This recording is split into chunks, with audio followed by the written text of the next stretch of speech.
fairly interesting ride. And first I'll start off with Wipro and what are we trying to do out here, because that's one question which everybody asks me. And why Atlanta, and what's going on? I mean, is there a shift in what we are trying to do? So what is it that Wipro is trying to do by setting up centers here? Or centers in the US and in other parts of the globe? Is it because of visas? Is it because of any strategic intent? Or is it because of, political pressures? When we took the decision to set up a center here, there were really no visa challenges. Visas were fairly easy to get by. The only challenge was 65,000 was a quota that would get filled on the first day or in the first week of the quota being open. So visas were really not, the kind of regime that we face today were really not the drivers at that time to make a decision. And what made us do what we did was, essentially we thought it's good citizenship. 65% of our revenues come from North America. So we thought it prudent to start doing business pretty much as the Japanese did. Once they acquired size and scale in the automobile manufacturing, they did set up shop in the US. So that's one trend that we see across Indian companies. Everybody is trying to do something or the other locally. So one is good citizenship, but today it is good politics too. Because there's lots of pressures. On hindsight, this seems to be a good strategy. And these are numbers that we keep presenting to the Congress, as NASSCOM as a central body does present this, and I think there is some softening that may happen on the visa regime now. Largely on the strength of what the large companies are trying to do, especially Wipro, TCS, and now I think Infosys is also doing a few things. So that's one, good citizenship. The second is we believe our next level of growth will come through being local. When I say the next level of growth, I think we've done a great job as far as IT is concerned. But the moment you get into transformational activities, you are not only interacting with the IT folks, you are also interacting with the business folks. And good, bad, ugly, the business folks, there is an element of cultural affinity that we see. And there is an element of being able to connect with our customers. So our long-term intent is to actually have significant development capacity locally, and also to build a management talent that is local. So we've hired 150 people fresh out of campuses whom we have trained and deployed in projects. So the expectation is that these 150 will subsequently get into leadership positions in the organization. So there will be a shift, so to say, from our India centricity to a degree of globalization. These are small beginnings that we made. We've still a long distance to cover, but that is really what we're trying to do out here. And of course the third is there are projects that need to be done in 2 months, 3 months. There's quick turnaround required. And those are businesses that traditionally Indian companies have not done a great job or have shied away because of the sheer effort and the time it takes to get people on board. Even if you are very nimble-footed, to get guys here from India, even in a very good visa regime, it takes its time because people, they have families, they have to wind up establishments, etc., etc. So that is something that we are seeing. There is an increasing demand of short-term, quick turnaround projects that need to be done. And sometimes we need to go to staffing and contracting companies, and we've been doing a great job. There are many Indian vendors, and of course there are some local US-based vendors too. When I say Indian vendors, it's Indian vendors who really are from guys who've got this Indian pedigree and who what should I say? Say Mandir is there, and there are lots of others who kind of support us there. And in fact, when we set up shop, one of the questions that I was asked in 2009 when we had one of the GIACC meetings is there was a general fear that we will eat into the lunch of all the smaller providers who are based out of Atlanta. And there's a significant number of small providers that are here. When I say small, is sub 100 million staffing companies. Really, Wipro doesn't have that competence, and most large companies here do not do a great job when it comes to staffing. they have their internal bureaucracies and their internal response time which really just do not lend themselves to a great staffing model. So I think we are better off doing annuity business, we are better off doing projects, we are better off doing where the outcomes are controlled by us.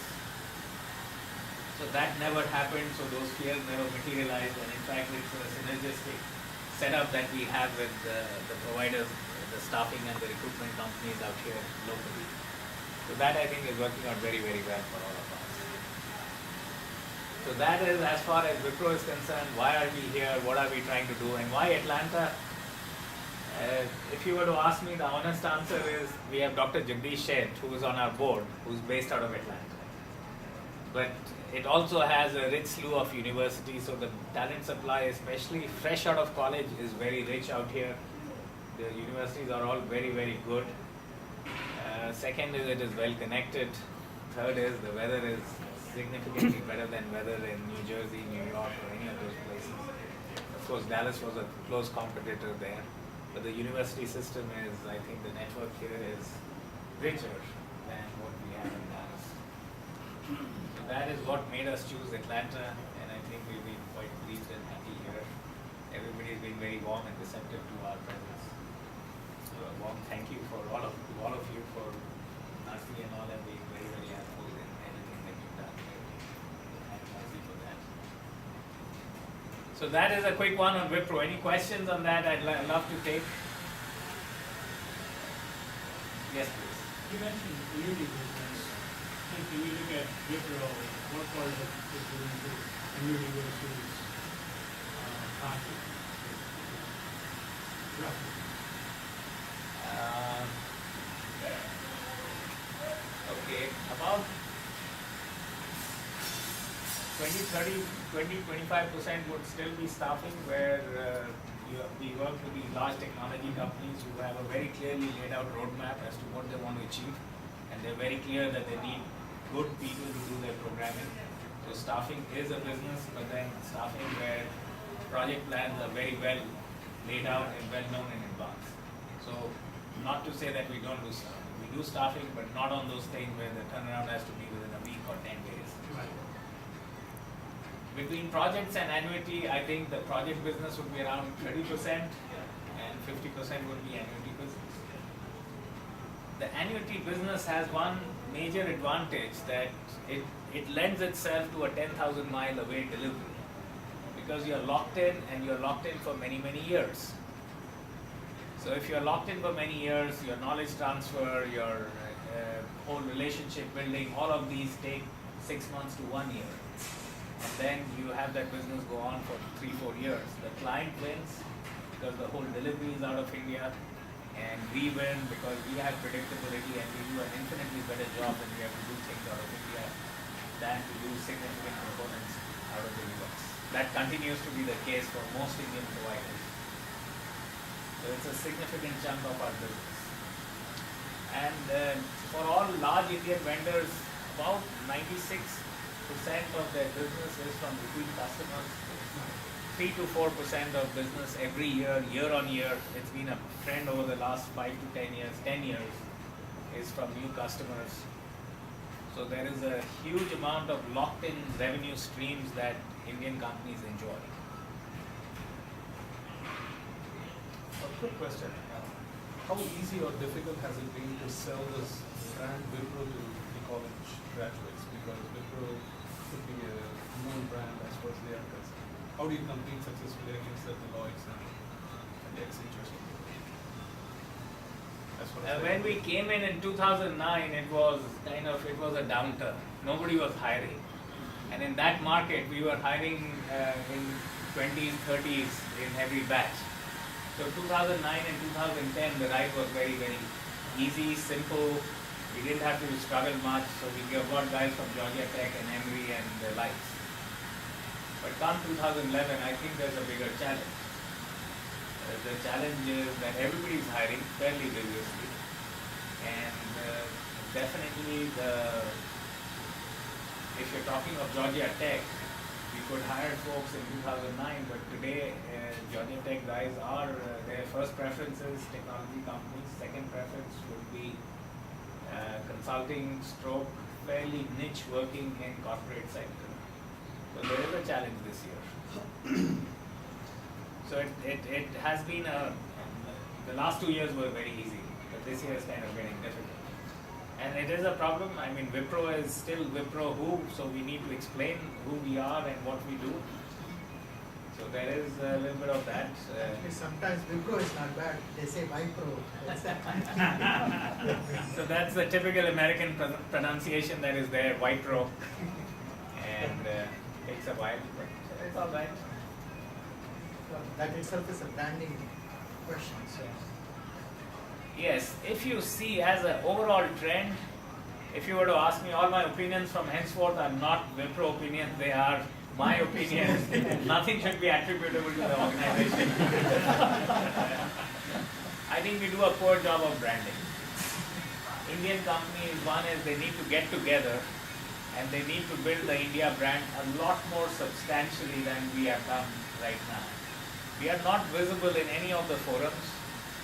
The closest we came to was, I think, Satyam did a significant visibility campaign in the FIFA World Cup, which I thought was a great move on their part. And I think we need to do a lot more of that. And we end up spending a little bit of money here or there, but nothing of consequence and nothing of significance. This is across the board. And if we were to allocate about 1% on brand building, that would go a very long way. Of that 1%, half of that could be kept for the India brand. That is collectively TCS, Wipro, Infosys, Cognizant, we could build that brand. And the other 0.5% we could keep on our own initiatives. We're not doing too well on that count at all. The question that I ask you is, what would the brand building get you? You're successful as an organization anyway. So brand building, first is this very question that if you go to a campus, we have to educate people on who we are. And all companies are right now hiring from campuses, including Infosys. So that pull we need to create. Second is, brand building can take different forms. And one of the forms that it definitely needs to take is to participate in university R&D. And the moment we do that, there is a lot of, technology that we can tap into. So it is very beneficial to be participating, and dollars need to get into these activities. So we can hire a good talent pool by focusing on a few set of universities, and then we also, is get visibility within the campuses and also benefit ourselves by having offerings that are in the cutting edge. So traditionally, the model that we've been working with, and it's a model that, again, my personal opinion, is once the technology is established, Indian companies do a great job in moving in with speed and with weight.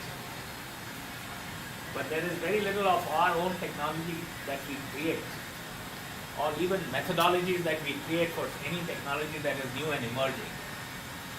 So all of that can only happen if we have significant connections with the universities and people want to work with us and people are excited to be with us.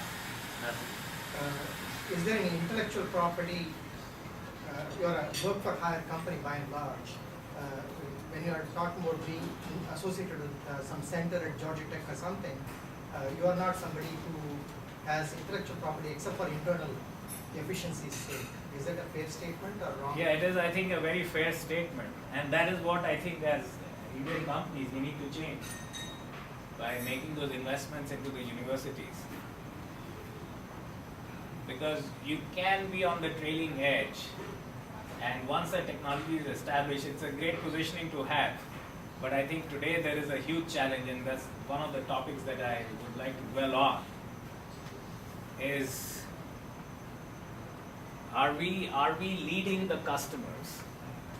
Today there's an expectation, there's a huge amount of technology churn that is happening in all the organizations. I mean, it's happening in the marketplace, consequently all the organizations have to cope up with the technology churn that is happening.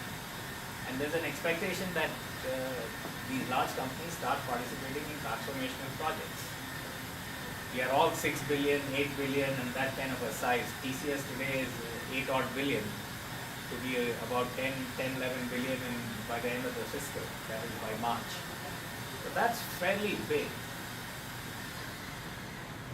And being big, there is a perception amongst the customers that when it comes to anything that is transformational, whether it is technology or it is the business processes,